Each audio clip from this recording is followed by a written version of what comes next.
welcome po sa church.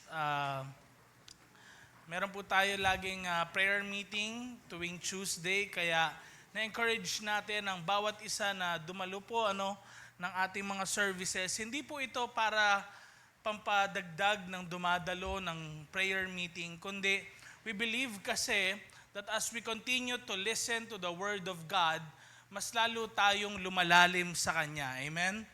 At ganoon din naman, kung mas lalo tayong lumalalim, parang puno, nagiging mas matatag tayo sa ating pananampalataya at hindi tayo nagagapi ng anumang mga problema sa ating mga buhay. Yun yung topic natin nung una po sa series natin na ito ng lalim.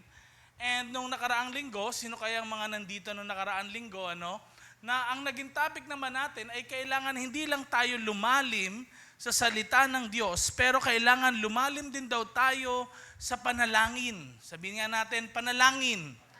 Kasi po pwedeng kapag tayo ay nananalangin, hindi ganon kalalim tayo pagdating sa ating communication sa Panginoon. Baka ang panalangin lang natin madalas, puro hingi at puro mga parang feeling natin medyo malayo ang Diyos sa atin, kaya bihira tayong lumapit sa Kanya. Pero ang Diyos natin ay Ama natin sa langit. Amen? Ibig sabihin nun, meron tayong malapit, pwede tayo magkaroon ng malapit na relasyon sa Kanya. Napaka-interesting po kasi, sa totoo lang, sa mga major religions, katulad ng Hinduism or Islam, sa kanila po ang Diyos hindi pwede maging tatay mo. Pwede kang i-judge, pwede kang, yun nga, meron siyang kapangyarihan over you, pero kung sasabihin mong daw, gawin mong magiging tatay o tatawagin mong tatay ang Diyos mo, hindi daw yun possible sa kanila. So kung sa Christianity, ang tinuturo ni Jesus kung paano manalangin, tawagin daw natin ang Diyos bilang Ama natin, dito tayo makakita ng God na hindi malayo sa kahit na sino sa atin. So ibig kong sabihin, kung meron man pala sa atin nakakaramdam na malayo tayo sa Diyos, sa totoo lang nagkakamali tayo. Ang Diyos ay malapit lahat sa bawat isa sa atin. Amen? Kaya pwede natin siyang i-approach ng maging totoo tayo sa mga panalangin natin, kung ano yung nararamdaman natin. And mahugulat kayo pag nagbasa nga kayo rin ng Book of Psalms. Mga psalm yun, mga awitin, hymn, pero makikita nyo kung gaano katotoo yung mga lyrics ng awitin doon. Merong time na nagagalit, tapos biglang, kaya Lord, sorry, umihingi ako ng tawad, mga ganyan, Search my heart na, sabi na ni David. Ngayon, merong pangatlong paglalim na dapat tayong pag-usapan at it concerns ang buhay ng bawat isa sa atin sa ating journey sa ating Christian life. Walang iba kundi lalim sa pagsunod. Sabihin nga natin, pagsunod. Ang journey sa Christian life ay hindi po madali.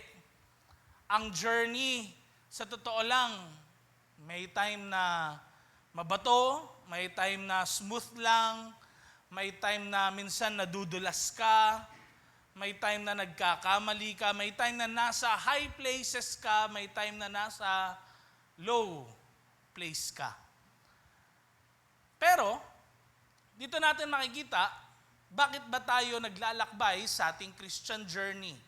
At patungo tayo ba saan sa ating journey na ito? Walang iba, kaya tayo naglalakbay dahil gusto natin marating kung nasaan ba ang Diyos. Mas lalo natin siyang makilala sa ating mga buhay. Mas lalong lumalim yung relasyon natin sa Kanya. Alam ko po, nasasabik tayo lagi kahit sa mga mahal natin sa buhay na makasama natin sila. Tama po ba?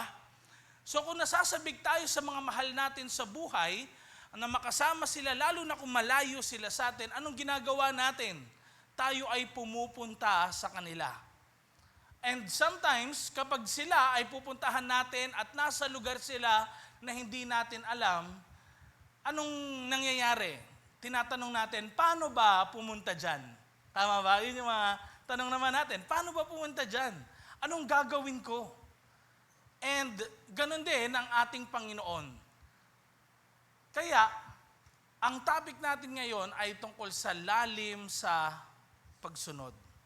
Tayo po lahat ay hindi lang basta, next slide please, followers ng Panginoon. Kapag yung word na banggit na yan, yung pagsunod, dalawa yan na klase sa English eh. Di ba? So, sa atin, parang mahirap kasi yung Filipino language, medyo generalized. Pag sinabing patay, pwedeng kill, pwedeng off. Ano? Ganon din sa word na pagsunod. Pag sinabing sumunod, parang pwedeng follow at pwede rin po ang word na obey. In the Bible, makikita natin, marami pong sumusunod sa Panginoon. Maraming followers si Jesus. Pero how many of them na mga sumusunod kay Jesus talagang nag-o-obey? Doon natin makikita yung totoong pagsunod kapag ang mga followers ni Jesus ay talagang sumunod. At yung talagang pagsunod ay tinatawag nating, ano yung word na yon? Obey. Sabihin nga natin sabay-sabay, obey. Now, gusto ko pong sabihin sa bawat isa sa atin na hindi po tayo maaari na magkaroon ng malalim na relasyon sa isang Diyos na palagi nating sinusuway. Kasi kung ayaw natin siya sundan sa ating mga buhay, ibig sabihin, hindi natin nire-regard na meron siyang alam na hindi natin alam. At hindi natin nire-regard na alam niya yung nakakabuti para sa atin. Kasi meron tayong sariling desisyon na ang feeling natin mas better, mas okay kesa sa Kanya. Kaya, ang marami, kilala si Jesus, pero pagdating na sa mga utos ni Jesus, ayaw nilang sundin si Jesus. Gusto nila ng kapatawaran ni Jesus, pagpapala ni Jesus, protection niya, provision niya, pero kapag usapan na ng utos niya, pag-usapan na ng kalooban niya, direksyon niya, doon na sila nahihirapan. Kaya nga po, sa John chapter 14, verse 15 to 24, mga kapatid, ito yung ating text ngayong gabing ito. Ito po yung sa book of John, nasa huling gabi na si Jesus, bago po siya ipako sa krus. No? Dito sa John chapter 14, verse 15 to 24. Huling gabi na. So, kung makikita natin, alam natin, ang isang tao rin, kapag siya ay bago mamatay, parang meron siyang minsan last will and testament. Or parang minsan napaka-important para sa atin yung mga last words niya. But sa John chapter 14, verse 15 to 24, makikita po natin na meron siyang gustong sabihin sa mga alagad niya na dapat talagang dalhin nila sa pang-araw-araw nilang buhay. Ang sabi po sa verse 15 ay ganito, kung mahal niyo ako, susundin niyo ang mga utos ko. Kakausapin ko ang Ama na ipadala ang Holy Spirit sa inyo para lagi niyo siyang makakasama at tutulungan niya kayo. Verse 17, siya ang Espiritu na nagre-reveal ng katotohanan sa Diyos. Hindi matatanggap ng mundo ang Holy Spirit kasi hindi siya nakikita o nakikilala ng mga tao. Pero kilala nyo ang Holy Spirit kasi kasama nyo siya at siya ay nasa inyo. Verse 18, pag alis ko, hindi kayo mauulila. Babalik ako sa inyo. Sandali na lang, di na ako makikita ng mundo. Pero makikita nyo ako. Mabubuhay din kayo kasi buhay ako. Sa araw na yon, malalaman nyong nasa Ama ko, nasa akin kayo, at nasa inyo ako. Verse 21, pwede po nating sabay-sabay basahin simula dito. 1, 2, 3, go. Kung mahal nyo ako, tatanggapin at susundin nyo ang mga utos ko. Mamahalin ng tatay ko ang nagmamahal sa akin. Mamahalin ko rin sila at magpapakilala ako sa kanila. Verse 22, sinabi naman ni Judas, paano yon, Lord? Ipakilala mo ang sarili mo sa amin, pero hindi sa mundo? Verse 23, sinagot siya ni Jesus, susunod sa mga teachings ko ang mga nagmamahal sa akin. Mamahalin sila ng tatay ko, tapos pupunta kami ng tatay ko sa kanila at mamumuhay kami kasama nila. Verse 24, pero yung mga hindi nagmamahal sa akin, hindi sila sumusunod sa mga teachings ko. Hindi galing sa akin ang mga narinig niyong teachings, pero galing ang mga ito sa Ama na nagpadala sa akin. In these verses na binasa natin, ito po yung huling night bago ang Panginoon po ay kinabukasan, maipako sa krus or dakpin. Meron tayong makikitang tatlong paraan kung paano tayo lalalim sa pagsunod sa Diyos. Tatlong paraan. Paano ba tayo mas lalong magkakaroon ng malapit na relasyon sa Diyos? Una po ay kailangan nating mahalin ang Panginoon. Ulit ko po, kailangan nating mahalin ang Panginoon. Ito po ay tatlong M. Yung una ay kailangan mahalin. Tingnan niyo po, ang sinabi ni Jesus sa verse 15 na ating binasa, ang sabi niya, kung mahal niyo ako, susundin niyo ang mga utos ko. Pansinin po ninyo na hindi niya sinabi, kung takot kayo sa akin. Diba? Hindi niya rin po sinabi, kapag na-impress niyo ako. Kapag nag-perform kayo sa akin, nagpaawit kayo. Hindi doon sa mga bagay na nabanggit ko. Pero ang sabi niya po, kung mahal niyo ako. Ang pagsunod po sa Judaism at that time, sa relihiyon ng Judaism, sa panahon ni Jesus, madalas po nakikita yon bilang obligasyon. Dahil ikaw ay Hudyo, nakabatay na o parang embedded na sa iyong pagkatao, dahil napanganak ka sa isang Jewish culture, embedded na lahat ng mga festival, lahat ng mga laws sa pagkatao mo. Kumbaga, automatic kapag sinabing Hudyo ka, member ka ng Judaism na religion. Para bang ngayon, di ba? Pag nabanggit yung word na Muslim ka, taga saan? Taga Middle East. Parang ganon, di ba? Madalas parang ganon na. Tas kapag Christian ka, siguro taga West ka. Taga Europe or Amerika, ganun agad, ano? Para bang alam kagad na yun kagad, ikaw yun, ano? Ngayon, marami pong relihiyosong leader sa religion po ng Judaism at that time, and actually yan nga yung kino-confront ni Jesus nung time na yon. Nagtuturo sila ng pagsunod sa Diyos dahil sila rin mismo talagang, sumusunod naman talaga sila sa Panginoon, ano? Pero to the point na kaya sila sumusunod sa Panginoon para kunin yung pabor ng Diyos. Pag ginawa ko to, sasagutin ng Diyos, mamahalin ako ng Diyos. Pag ako naging mabuti, may plus points ako kesa sa katabi ko. Nakukuha natin?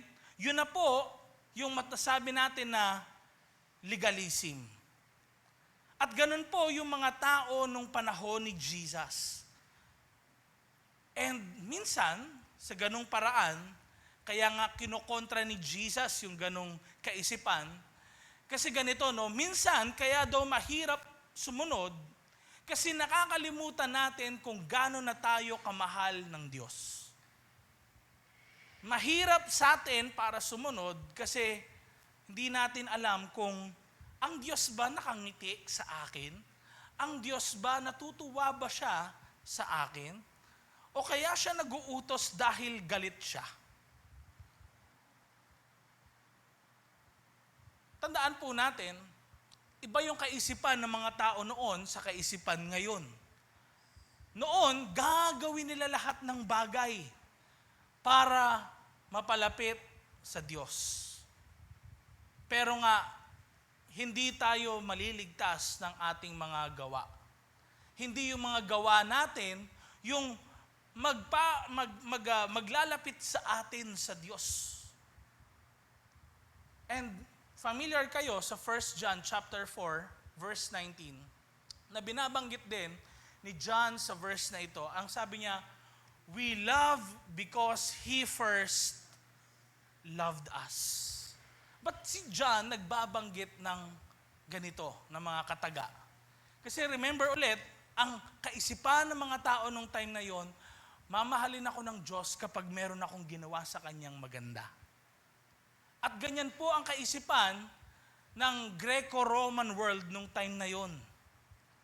Imagine po ninyo, yung mga tao kapag para paboran sila ng isang God laban sa kabilang nation, gagawa sila ng mga sacrifices. Thousands ng mga hayop, yung mga prutas, i-offer nila sa gods nila. Mag-o-offer sila mismo ng life ng anak nila. Actually, usong-uso po noon yung tinatawag nga na child sacrifice. Yun yung gagawin nila para i-please ang Diyos nila. Akala ng mga tao, ganun din ang Diyos ng Israel. Akala ng mga religious leaders na ito, ganun ang Diyos na pinaglilingkuran nila. Kaya kinokontra sila ni Jesus. Most of the time, mga kapatid. And I believe, tayo rin, kung mahal din naman natin ang isang tao, hindi natin hihintayin na pilitin tayo sa isang bagay. Kapag mahal ng anak ang kanyang magulang, alam ko iniisip ng mga anak yung ikabubuti rin ng parents niya, ganon din ang magulang sa anak. Hindi ka lang sumusunod sa magulang mo dahil nakabantay siya, o kaya dahil may parusa, pero dahil merong pagmamahal, ganon din ang Diyos. And alam ko, sa bawat isa sa atin, pupwedeng ang mga ginagawa natin na ito para sa Panginoon, pwede kasing nakakapagod. Yung pagtugtog mo sa Panginoon, pagsasayaw, pagme-member sa isang ministry. Sa totoo lang, minsan, merong mga taong nababurn out. Kapag para sa atin ngayon yung mga ginagawa natin sa Panginoon, nagiging puro tungkulin na lang. Kasi nag-apply ako eh. Responsibilidad ko kasi. Kasi nung dinedicate kami ni Bishop, may sinabi kasi siya, gagawin daw namin yung mga katungkulan namin sa ministry. Susunod kami sa leader. And sometimes pag gano'n, na-focus tayo dun sa tungkulin natin, pwede pong nawawala yung saya ng pagsunod. Seryoso kayong lahat. Pwedeng gano'n. Kasi bakit? Na-focus ka na dun sa gagawin mo, hindi dun sa, kailangan ko pala mag-enjoy. Kanino ko ba ito ginagawa? Para kanino nga ba ito? Medyo mahirap, pero kailangan kong gawin, hindi dahil sa kailangan, inuutos ni leader, hindi dahil sa walang ibang mautusan, ako lang yung nandoon. Pero ginagawa ko to para kay Lord eh. Para sa Kanya eh. Hindi ka nag-ahanap ng kapalit, hindi ka nag-ahanap ng attention, pero dahil mahal mo siya, kaya mo ginagawa ang ministry. And that is why for most people, kapag sinabing napagod sila sa ministry. Mostly, sa mga nai-interview po, ang sinasabi nila kaya sila talaga napagod, na-focus sila sa tungkulin. Nawala yung saya nila sa pagsunod.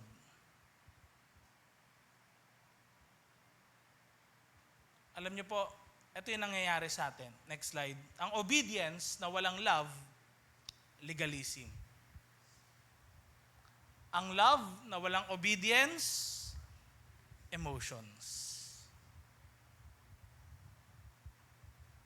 Kaya, for some of us, nahihirapan tayo siguro sa paglilingkod natin sa Panginoon. Nahihirapan tayo sa pagiging leader, sa pagiging member ng isang ministry. Pupwedeng ang dahilan na focus tayo dun sa tungkulin natin na dapat nating gawin. Nakalimutan natin kung para kanino ba natin ginagawa yung ginagawa natin. Amen? Kaya, pag naalala mo kung para kanino mo ginagawa yung isang bagay, babalik ka sa pagmamahal ng Diyos sa iyong buhay. Na kaya ko pala ito ginagawa kasi mahal ko si Lord. Grabe yung biyaya niya sa akin, kaya ko ito ginagawa. Kaya ko siya mahal kasi una niya akong minahal. Amen? And yung ginagawa natin sa church, ginagawa natin sa ministry, actually, kulang to. Kung tutuusin, pag sinabi mong susuklian ng Diyos yung mga ginagawa mo para sa Kanya, yung kamatayan niya pa lang sa krus ng Kalbaryo, hindi maitutumbas doon yung ginagawa mong paglilingkod sa loob ng simbahan.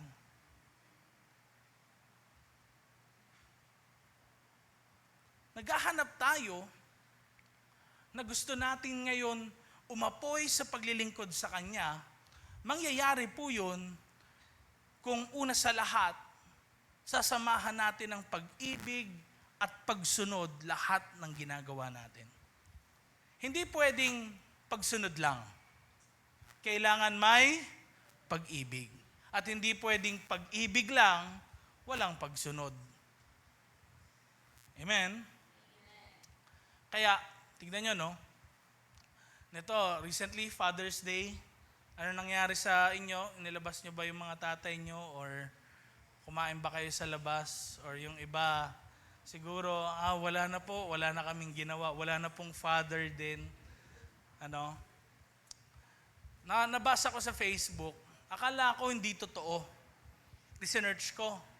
Ano sa Japanese word yung tatay? Utusan pala talaga. O-T-O-U-S-A-N. Utusan. Tingnan nyo, no? Ang tatay nagmamahal, sumusunod, Magaling pala ang mga tatay talaga. Ano yung number 1 natin? Mahalin ang Panginoon. Pangalawa, pangalawang paraan para daw tayo ay lumalim sa pagsunod sa Diyos, ay kailangan nating magpasakop naman sa Panginoon. Pag sinabing magpasakop, para po yung tinatawag na mga living stones sa Bible. Pag sinabing living stone sa Bible, yung mga stone po noon sa paggawa ng bahay, hindi po yan yung ginagawang hollow blocks. May mga matitigas na talagang stones doon. Tapos, ina-arrange na lang nila na magkakadikit. So, di ba, example na lang, kung merong mga stones na nakakalat sa labas, hindi pa sila matinong structure. Kailangan nilang mapagtagpi-tagpi, maidikit-dikit, maipagsama-sama. Ang sabi ng Bible actually, tayo daw ay mga tinatawag na living stones. Kaya tinawag na living kasi ginagalaw, minumove. Okay? At sumusunod tayo dun sa tinatawag noon sa engineering nung ancient times na cornerstone. Sabihin nga natin, cornerstone. Ang cornerstone, dito daw susunod yung lahat, yung kabuuan ng structure ng isang building. So parang ang cornerstone, isipin niyo po, parang yan yung ganun. Yan. Yung biga, parang ganun, ano? Tapos malalim daw talaga yan. Then lahat ng mga hollow blocks sa panahon natin ngayon, kung yung tutumbas noon, ipagtatagpi-tagpi, isusunod dun sa cornerstone. Kaya kung halimbawa nakaposition dyan yung cornerstone, kailangan lahat ng living stone, sunod-sunod dun. Nakuha natin? So, ganun yung ginawang analogy ng mga apostles pagdating sa mga mananampalataya. Na tayo lahat magpapasakop aligned sa Panginoon. Kailangan sumusunod ka sa Kanya. Hindi kailangan ikaw yung sinusunod. Kailangan sa Kanya ka sumusunod. Amen? Akala po ng mga tao noon, they can control God. Kaya nilang kontrolin yung weather kasi bakit? Nag-offer kasi sila ng sacrifices. Akala ganon. Ay, kaya kong paulanin. Kasi bakit? Magsusunog lang ako dyan ng hayop o anuman, uulan. Kaya tingnan nyo ang mga Israelites, kaya sila nag-turn sa mga ibang gods or lesser gods nung time na yon kasi nag-o-offer sila, hindi nila mapasunod ang Diyos. Nakuha natin? Hindi nila kayang pasunurin ang Diyos. Sila ang sumusunod dapat talaga sa Diyos. Kaya tingnan niyo sabi, verse 21 sa ating binasa kanina, kung mahal niyo ako, tatanggapin at susundin niyo ang mga utos ko. Sino ang nag-uutos? Ang Panginoon. Tayo, sumusunod lang. Ang sabi niya pa, mamahalin ng tatay ko ang nagmamahal sa akin. Mamahalin ko rin sila at magpapakilala ako sa kanila. Kasi bakit? Tignan niyo yung nakalagay. Kung mahal niyo ako, ano daw? Tatanggapin at susundin niyo ang mga utos ko. Mahal ba talaga natin ang Diyos? Alam ko, pag tinanong tayo ni Jesus sa mga panahon na ito, katulad ng tanong niya kay Peter, ano kaya yung isasagot din natin? Ba, sinabi ni Jesus, di ba? Peter, do you love me more than this? Kung ba tinanong kang gano'n, halimbawa, Cyrus, mahal mo ba ako higit sa mga bagay na ito? Ano kaya sasagot mo? Siyempre naman, Lord, mahal na mahal talaga kita. Pero how about kapag hindi okay lahat? Madaling sumunod di ba? Next slide please. Kapag okay lahat. Kapag maganda result ng test, ng exams, at yung buhay mo rin, komportable, maayos. Pero ito nakita ko po, nasusubok yung pagsunod natin kapag hindi natin naiintindihan ang Diyos.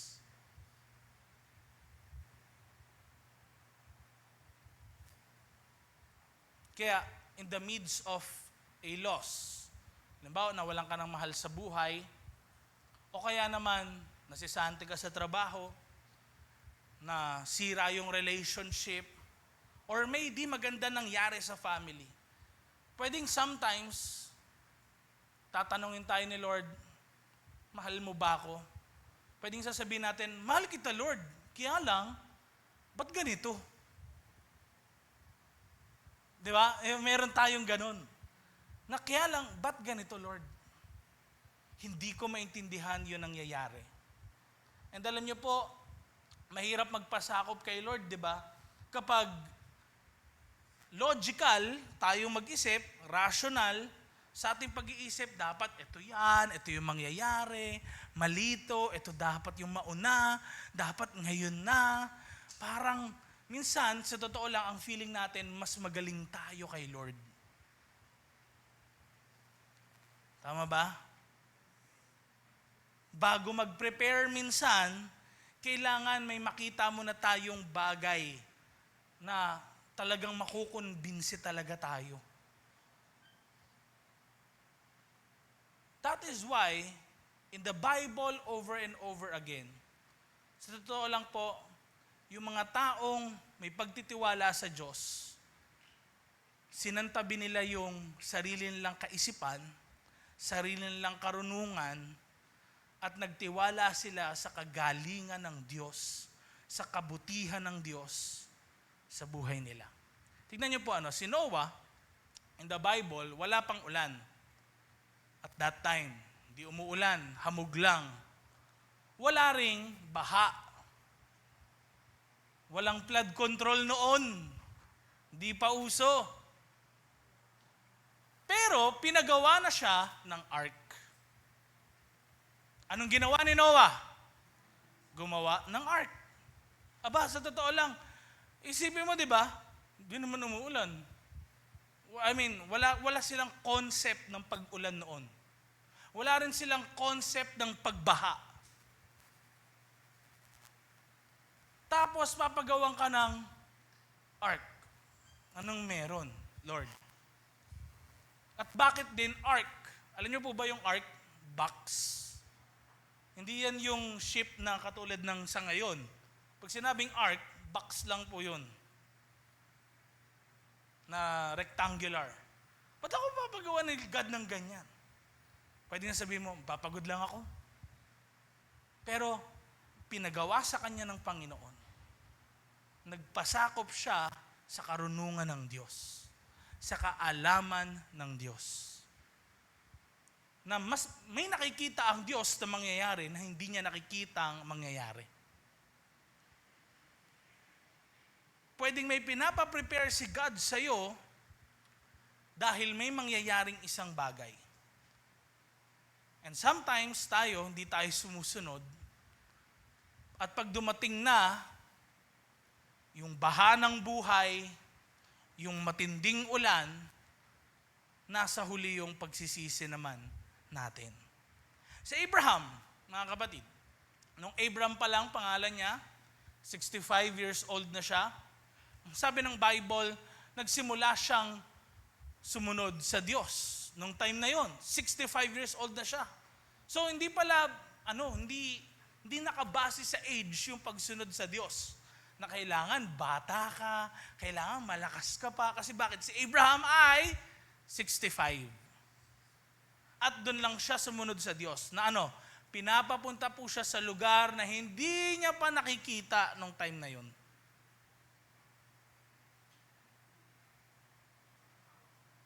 Hindi niya pa nakikita. Pero sumunod siya.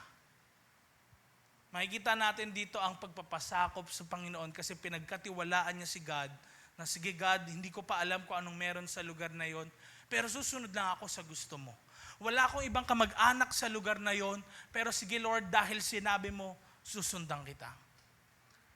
Lord, parang wala akong nakikitang opportunity doon dahil hindi ko pa nga alam kung anong meron doon, pero dahil sinabi mo Lord, gagawin ko na lang. Si Peter, mga kapatid, alam natin, may pagkakataon sa buhay niyang buong araw po siyang nangisda. Next slide please. Buong araw nangisda si Peter. Bilang isang fisherman, alam niya yung kalakaran ng pangingisda. Kung halimbawa, di ba, expert ka sa trabaho mo, mga kapatid, kung expert ka sa ginagawa mo, kabisado mo yung paikot-ikot lahat, tapos sasabihan ka ng isa na, wag mong gawin yan. Ganito yung dapat gawin dyan. Ano sasabihin natin? Nagmamarunong ka. Ako mas magaling dito. Kabisado ko na to. Si Jesus, ano nga ang trabaho niya nung time na yon? Bukod sa rabbi siya, a carpenter din. Buong gabi, nangisda si Peter, walang nahuli. Tapos nandun si Jesus. Bato mo ulit yung net mo. Pwede niya sabihin, karpintero ka lang. Di ba? Mangingisda ako, kabisado ko lahat to. Pero take note, kay Peter, he knows na si Jesus ay hindi tao lang. there is something in him. That he is also God. At nung sumunod siya, nagpasakop siya sa sinabi ni Jesus sa kanya, ano nangyari? Grabe yung huli niya ng time na yon. Ganon din sa bawat isa sa atin.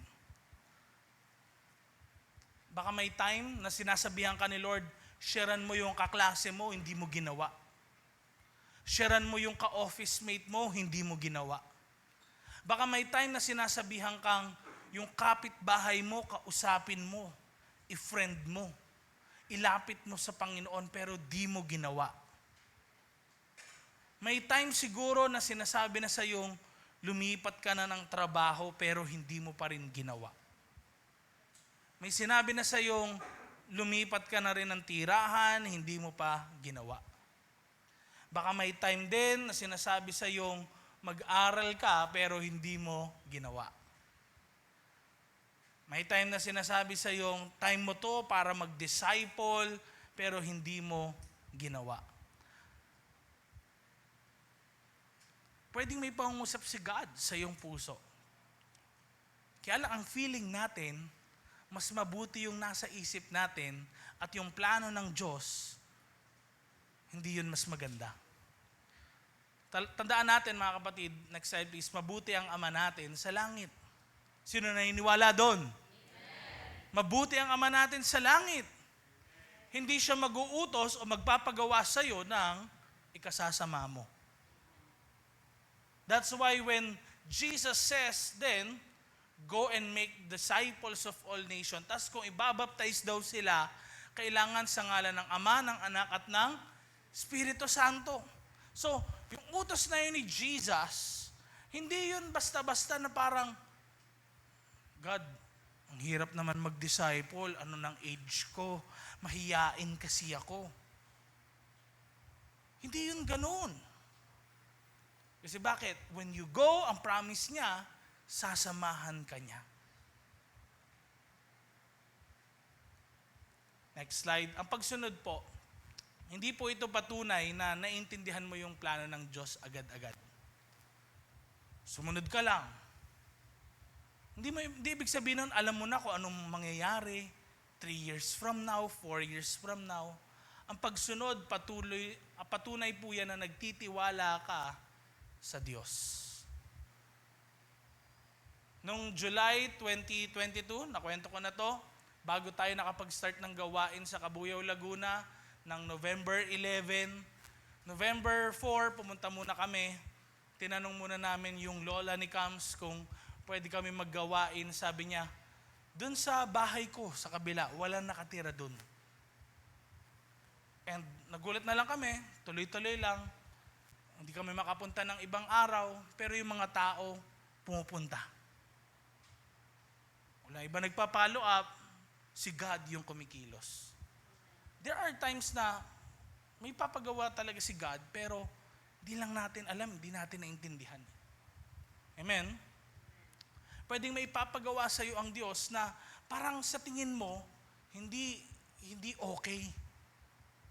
Pero meron siyang plano. Sabi mo sa katabi mo, mabuti ang Diyos. Amen? Pangatlo, last but not the least, paano tayo lalalim sa salita? Kailangan manatili sa Panginoon. Paano manatili? Manatili, of course, magpatuloy sa paglilingkod sa Kanya. Patuloy ka rin, hindi lang sa prayer life mo, hindi lang sa pagbabasa ng Bible mo, kundi sa pagdalo sa Panginoon. Paano ka lalalim kung minsan ka lang dumalo sa Panginoon, sa gawain ng Panginoon?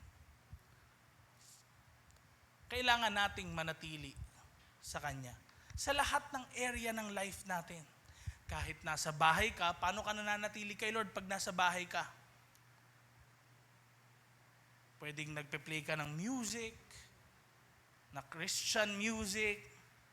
Pwedeng pinapakinggan mo yung sermon ni na bishop or ng mga service na di mo na-attenan. yung family mo, nilalapit mo sa Panginoon, sama-sama kayo nananalangin. Amen? Manatili sa Panginoon. Ano yung number 1? Recall nga natin. Kailangan mahalin ang Panginoon. Pangalawa, magpasakop. At pangatlo, manatili sa Panginoon. Tingnan nyo, no? Ang sabi ni Jesus sa verse 23, sinagot yung disciple niya, ang sabi, susunod sa mga teachings ko ang mga nagmamahal sa akin. Ulit ko po, susunod sa mga teachings ko ang mga nagmamahal sa akin. Sino mga sumusunod dito? Amen? Tingnan nyo, no? Pag tinignan natin kung ano yung obey dun sa original translation niya or yung pagsunod dito, yun po ay tinatawag na tereo.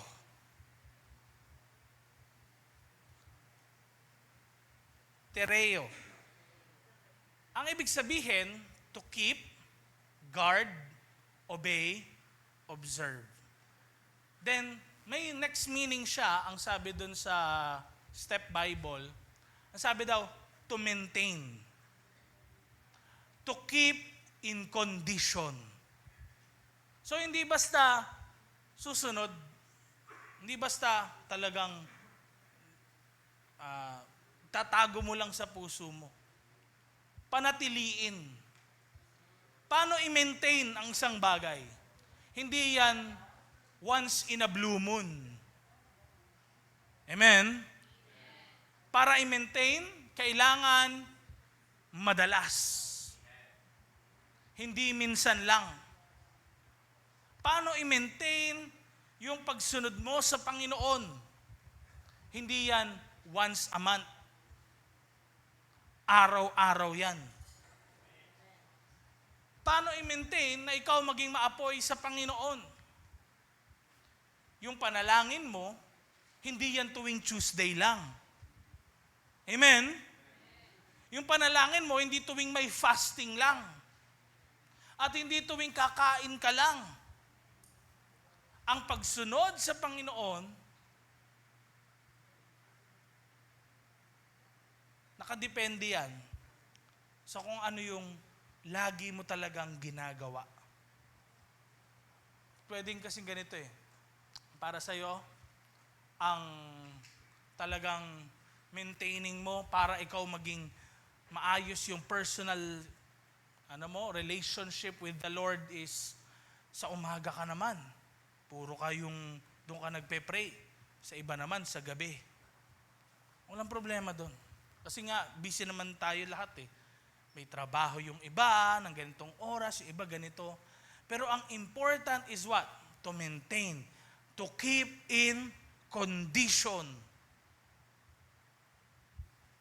Ibig sabihin nun, may gagawin ka araw-araw o madalas. Ang pagsunod, hindi once a week. Amen? Next slide please. Tignan niyo ulit ang text natin, verse 23. Sinagot siya ni Jesus, susunod sa mga teachings ko ang mga nagmamahal sa akin. Mamahalin sila ng tatay ko. Tapos pupunta kami ng tatay ko sa kanila at mamumuhay kami kasama nila. Sa English po, ganito yan. Next slide please. Jesus replied, anyone who loves me will obey my teaching. My Father will love them, and we will come to them and make our home with them. Take note kapag ikaw pala ngayon, patuloy ka nag-o-obey. Sabihin, minemaintain mo yung pagsunod talaga sa Kanya. Lagi kang dumadalo ng services, nagpe-pray ka rin, meron ka talagang personal time sa Kanya, nagbabasa ka ng Bible, ginagawa mo lahat para lalo kang mapalapit sa Panginoon. Tignan niyo nakalagay, my Father will love them and make our home with them. Pag sinabing home, hindi yan house. Magkaiba ang home sa house. Ang house, bahay. Ang home, tahanan. Pwede ang house, hindi home. Bakit? Paano nagiging home ang isang bahay? Kapag nakakaranas ka ng kapayapaan. Kaya tinan niyo yung word na tahanan. Di ba ng linggo? Sino mga nakatin dito ng afternoon? Nabanggit ko, di ba? Anong ginagawa kapag ang bata umiiyak? Tahan na anak, tahan na. Bakit tahan? Kasi yun yung sinasabi na kapayapaan. Maging payapa. Tayo yun lahat. Magiging payapa yung buhay daw natin kung patuloy tayong susunod sa teachings ng Panginoon. Kaya for some of us, hindi ka nagkakaroon ng kapayapaan sa iyong puso at isipan, ang daming negative thoughts, and sometimes minsan talaga nalulugmok ka, it is possible, kapatid, na hindi yun gawa ng kaaway sa buhay mo. It is possible kasi, according to this verse na verse 23, hindi mo kasi ino-obey si God ng tuloy-tuloy. Pwedeng minsan, pag gusto mo lang, tas pag ayaw mo na, balik na lang ulit sa dati. Tas pag okay ka na, balik ulit. Pag di okay, ganun ulit. Ang gusto ng Panginoon, mga kapatid, siya ay manahan sa atin. Manatili sa atin. Actually, yung sinasabi sa Bible na, if you remain in me and my words remain in you, yun yung sinasabi na tayo nananatili sa Kanya. Obedience yun. Na tereo yun actually. Yung klase ng meaning na yun, to maintain. Balikan nga natin tereo. Sabay-sabay natin basahin. Tara nyo ha.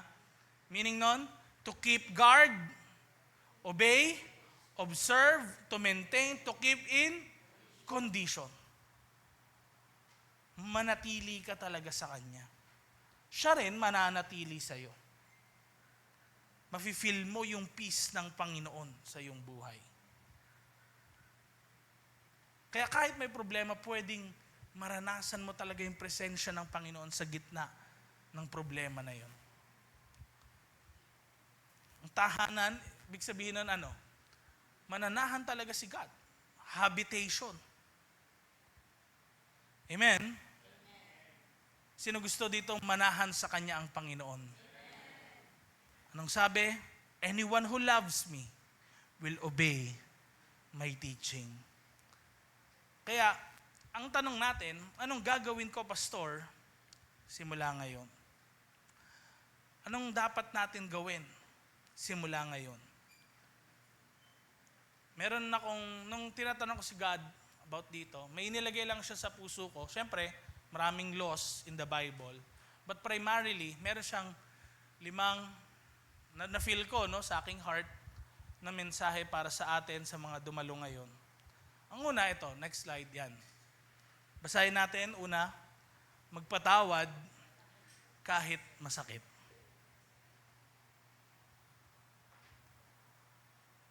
Una yan, magpatawad kahit masakit. Pangalawa, magbigay kahit mahirap. Pangatlo, maglingkod kahit pagod. Pang-apat, magdarasal kahit mabigat ang puso. At, nakalimutan ko baguhin yan, magbasa ng Bible kahit hindi feel. Letter M yun yung dulo. Baguhin nyo na lang.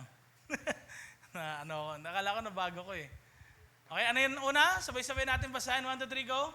Magpatawad kahit masakit, magbigay kahit mahirap, maglingkod kahit pagod, magdasal kahit mabigat ang puso, at magbasa ng Bible kahit hindi feel. Amen? Kasi bakit? Dito tayo ngayon matitest sa ating pagsunod sa Panginoon. Hindi tayo sumusunod para makuha natin yung favor ng Panginoon, kundi sumusunod tayo dahil mahal tayo ng Diyos. Huwag mo isipin na para mahalin ako ng Diyos, para ano, hindi. Gusto niya sumunod ka para maayos yung buhay mo. Yun yung gusto niya. Kasi bakit? Mahal ka na niya bago ka pa sumunod. Amen? Kaya ano yon? Closing message natin, 3 bagay na dapat nating tandaan. Mahalin ang Panginoon, magpasakop sa Panginoon, at manatili sa Panginoon. 3 M yan. Mahalin, magpasakop, manatili. Tayo ay manalangin ngayong gabing ito. Lord, batid niyo po lahat ng mga struggles ng aming mga kapatiran. Some of them may mental struggles, Lord. Some of them sa ibang areas ng kanilang life, sa kanilang relationship, sa kanilang family. Some of them, Lord, sa kanilang studies. Some of them sa kanilang trabaho, relationship din. But we believe, Lord, na kayo po yung magsasaayos ng lahat ng ito. And tulungan nyo ang bawat isa sa amin to remain in you. Na ma-maintain namin, Panginoon, yung pagsunod sa inyo araw-araw. Hindi kami susunod once a week lang, kundi habang kami nabubuhay, Lord. Tulungan niyo po kaming mahalin ka, magpasakop sa inyo, at manatili hanggang sa huli. Lord, sa pag-uwi ng bawat isa sa kanila, dalangin namin, maranasan po nila yung peace na nagmumula sa inyo. Katulad na sinabi niyo pong, kayo ng Ama ay mananahan sa aming mga buhay. Yung kapayapaan na yun, Panginoon, ay ibigay niyo po sa kanila. At dalangin namin, Lord, hindi manakaw ng kaaway na dyablo ang iyong mga salita sa kahit na sino man sa amin. Baka rin, Lord, may mga iba sa kanila nahihirapan pang magpatawad kahit masakit. Iba sa kanila, Lord, nahihirapang magbigay kahit mahirap o maglingkod kahit pagod. Lord, dalangin ko po kayo yung mag-encourage sa kanila na sumunod. Mag-encourage sa kanila, Lord, na kayo yung kasama nila sa lahat ng ito, na hindi nyo kami pagkukulangin at lagi nyong isusupply yung aming needs dahil kayo ay mabuti. Lord, tulungan nyo sila na patuloy na wag magsawang mag-pray kahit mabigat yung puso nila, at patuloy sila magbasa ng Bible kahit hindi po nila feel. Kaya Lord, sa pag-uwi nila, layo niyo po sila sa anumang kapahamakan, aksidente, trahedya, mga sakit at karamdaman ngayon na naglipana, at ganoon din, Lord, layo niyo rin po sila sa gawa ng kaaway na dyablo sa kanilang mga buhay. In Jesus' name. Amen and amen.